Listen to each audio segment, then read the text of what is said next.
Hello, and welcome back to the Talking Apron. I'm Ann Bernardin, your host, and as always, I'm thrilled to have you here with me. Whether you're tuning in while sipping your morning coffee, taking a midday break, or winding down for the night with perhaps a glass of wine, I'm glad you've chosen to spend a part of your day with me.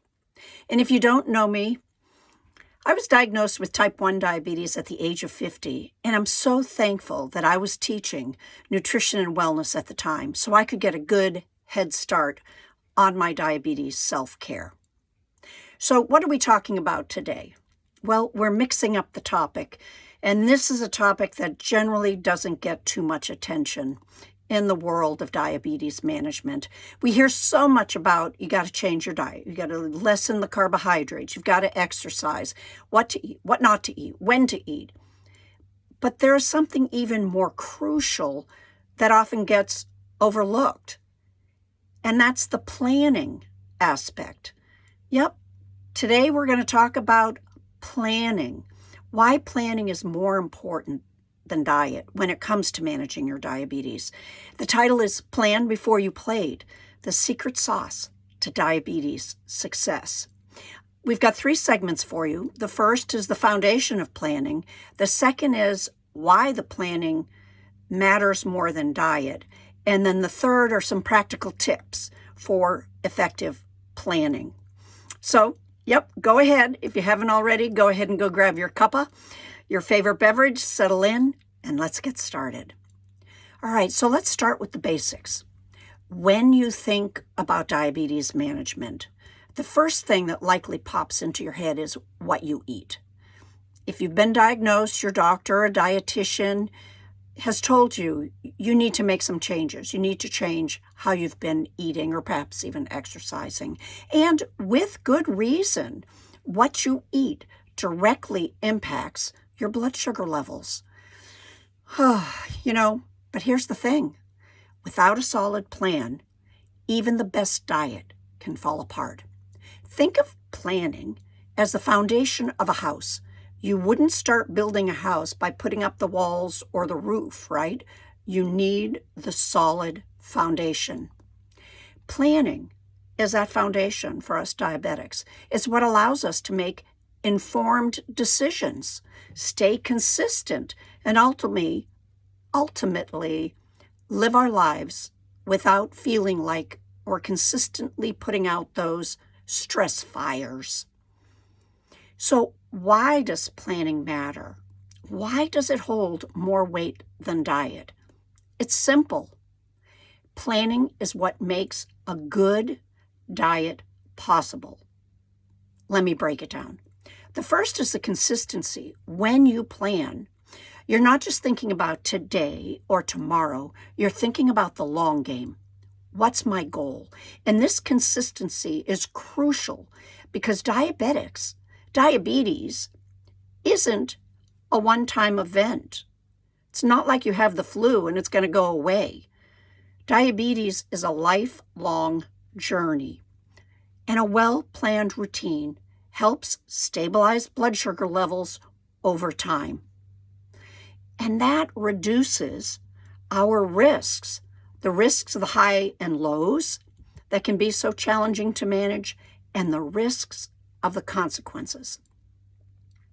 How many times have you found yourself staring at the fridge, wondering what to eat? Having a plan reduces stress and decision fatigue. You wonder what you eat. Blood sugar is spiking, blood sugar is dropping. It's stressful, right? By planning your meals and snacks ahead of time for all the different scenarios that you might have, you take that stress off the table. And you know what stress does to our blood sugar? It makes it rise, or it makes us have inflammation, and then our insulin or medications won't absorb. So you know what's coming next, and you can focus on enjoying your meal rather than worrying about the impact of what you're eating. Oh, I don't care. I'm just going to go ahead and eat this anyway. I'll deal with the consequences after. No. let's start planning a little. So the third aspect is it helps you prepare for those unexpected or expected sometime in the future events. We know life is unpredictable, and as much as we'd love to have everything go according to plan every single day, that's just not the reality of anybody's lives, never mind diabetics. So if you've planned ahead, you're better equipped to handle those unexpected, stressful, unpredictable things that happen in our life. Whether it's a last-minute dinner with friends or crazy work day, or the kids are sick and you're in the emergency room, or you have to go visit your parents and you just grab something quick to eat. Anything that throws off your schedule. Having a plan means you've already thought through your options, and you're less likely to make choices that could throw your blood sugar levels all out of whack. The next thing a plan does is it supports better food choices. Planning isn't just about having a set schedule. It's about having the right foods on hand. When you plan, you're most likely to have a balanced, nutritious, go-to options. And that makes sticking to a healthier diet so much easier. And when your kitchen is stocked, and I'm not talking about just your pantry. You've got to stock your freezer. You've got to stock your refrigerator consistently with those good foods. And when you do, you're less likely to reach for something that's going to send your blood sugars on a roller coaster ride.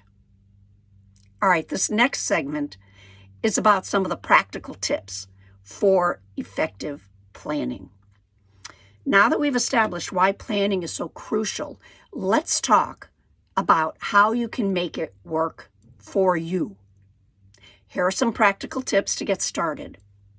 Now, weekly food planning. You want to set aside some time each week to plan out what foods support your health goals.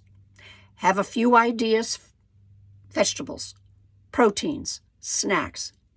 It doesn't have to be fancy. When you get started, make a simple plan of what you'll have available to eat during the week. Notice I didn't say plan a meal every night of the week. I didn't use the term weekly meal planning. Nope, I do not subscribe to that. Weekly meal planning does not work. As a diabetic, we need to be fluid and adaptable. As a human, we need to be fluid and adaptable because our world is so ever-changing. Frankly, weekly meal planning doesn't work for a number of reasons. That'll be another podcast. But here, take a look at what food you have and see, okay, if I have a rushed day, this is what I'm going to be eating. I've got some cooked chicken. I've got lettuce, enough making for a salad. Okay, one day this week I'll have a quick salad. Oh, I've got some leftover frozen soup. I'll take that out for another quick meal. Ooh, but I really want to make pork chops. I'll keep that for the day I get home from work on time. See what I'm doing? I'm planning ahead with different options for different levels of stress for your day. And those meals that you make, you can make sure that they're the right kind of mix of carbs, proteins, vegetables to keep you in range. All right, the next is prepping ahead. Once you've got your ideas down on what types of meals you want to eat, take it a step further by prepping some of those ingredients ahead of time. Again, it can either be the full meal or it can just be the carrots. If you know you want to eat a salad a couple times this week, go ahead and cut the carrots. They are not going to get damaged in 3 or 4 days. Now, you know what happens when you slice up tomatoes ahead of time. They get pretty darn soggy. So maybe you don't do the tomatoes, but you can do some prep ahead of time. And if you're making the carrots for one salad, make it for the next 3 and just put it in a container. You can cook up a double batch of your proteins when you're cooking and save the second batch for another time, whether you freeze it or just stick it in the fridge for 3 or 4 days later. As I said, you chop those vegetables, you cook a batch of the grains that you've been eating, so then you can portion it out in small enough portions so it doesn't spike your blood sugar, or prepare a bag full of snacks for your week. So if you're rushed in the morning and you don't have time to eat breakfast, you already have a bag of nuts or a granola bar or even apple slices that are already packaged.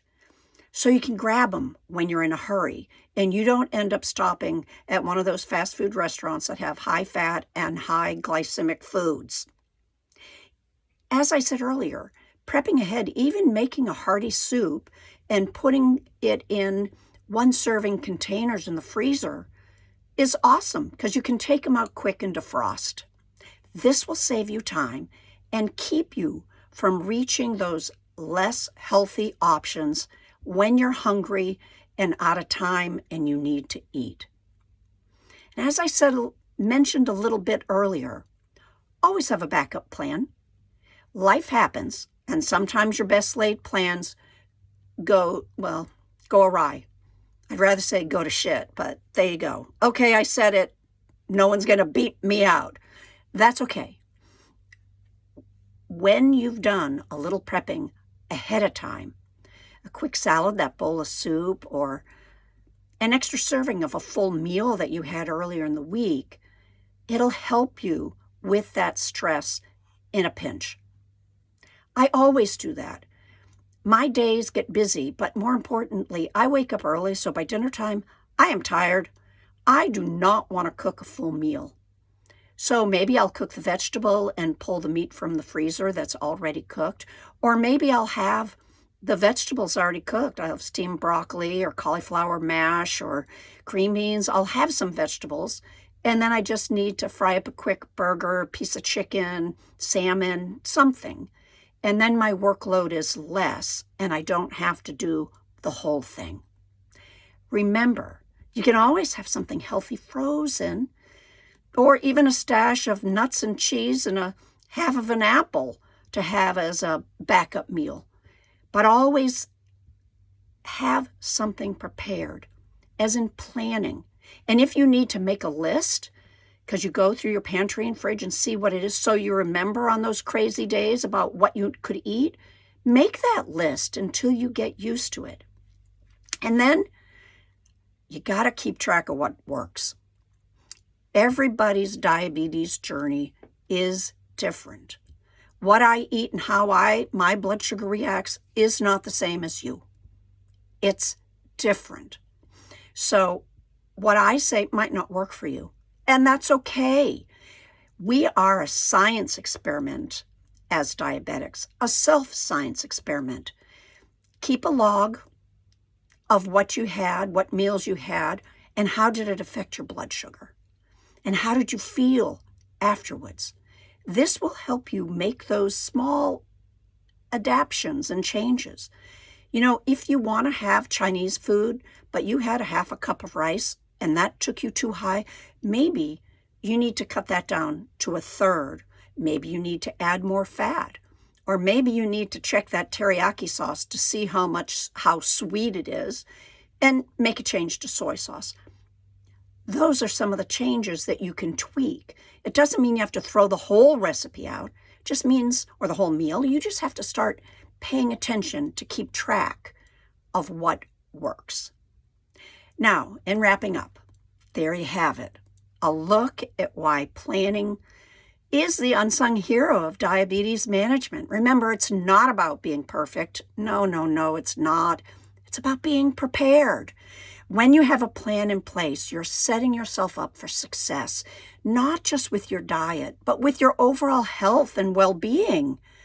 If there's one thing I want you to take away from today's episode, it's this. Don't underestimate the power of planning. It's the key to taking control of your diabetes, reducing stress, and living the life that you want to live.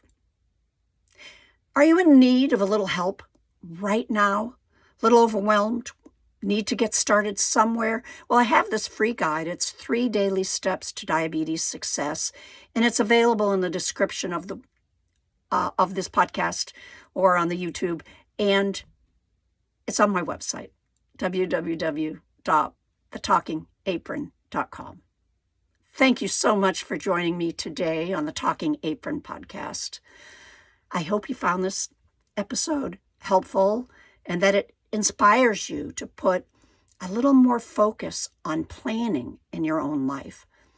And if you enjoyed the episode, be sure to subscribe and don't forget to share it with someone you may know who may benefit from it. And as always, I love hearing from you. So feel free to reach out with your thoughts, questions, or just say hello to a fellow diabetic. And until next time, take care of yourself, stay healthy, and remember, you've got this.